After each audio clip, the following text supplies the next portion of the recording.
तुम्हाला असं वाटतं का, कधी असं विचार केलाय का की तुम्हाला गुगल सारखी एखादी कंपनी किंवा एनव्हिडिया सारखी एखादी कंपनी किंवा ॲडोब सारखी एखादी कंपनी 1 कोटीचं पॅकेज देते, 1 कोटीचं, आणि तुम्हाला ते त्यांच्या वेबसाईटवरती एक काहीतरी पॅरेग्राफ आहे आणि तो सेंटर करायला सांगतील का?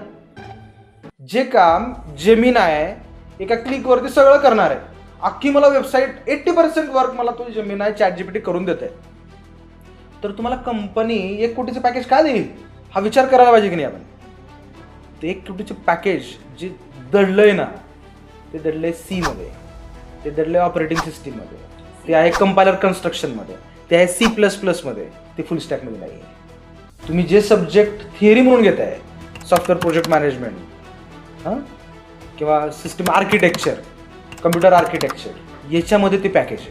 किंवा एम्बेडेड सिस्टीम, कुठली इंजिनिअरिंग तुझं ब्रांच? कम्प्युटर. असं तुम्हाला मायक्रो कंट्रोलर माहिती आहे ना, आर्म प्रोसेसर, पिक मायक्रो कंट्रोलर, त्याचं जे कोडिंग होतं, जे डिव्हायसेस नवीन नवीन बनत आहेत त्या डिव्हायसेसला कोड करावा लागतो. त्या डिव्हाइसला कोड करायचं म्हणजे ICला कोड करायचा आहे. ICला कोड करायचं म्हटल्यानंतर तुम्हाला लो लेवल लँग्वेज लागणार आहे. ती लो लेवल लँग्वेज म्हणजे C++, बरोबर? तुम्हाला ती जमायला पाहिजे. त्याच्यात तेवढंच जमून पण चालणार नाही, तुम्हाला ज्या हार्डवेअरला कोड करायचं त्या हार्डवेअरचं आर्किटेक्चर माहिती पाहिजे. कळतंय का? म्हणजे सिस्टीम सॉफ्टवेअर इंजिनिअरला पगार जास्त का आहे?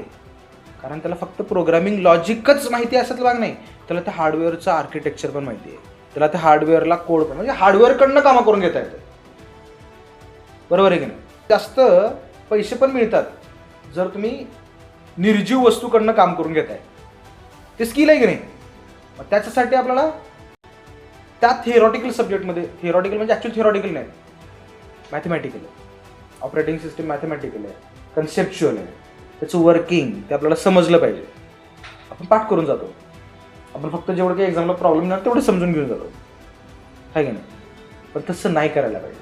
तुमचं जे तुम्ही आणि ते मोठ्या पॅकेजचे स्वप्न बघा, आणि नुसतं स्वप्न बघू नका, ते स्वप्न साकार करण्यासाठी तुम्हाला तुमचे ॲक्शन्स काय पाहिजे, त्या ॲक्शन पण ChatGPTकडूनच घ्या.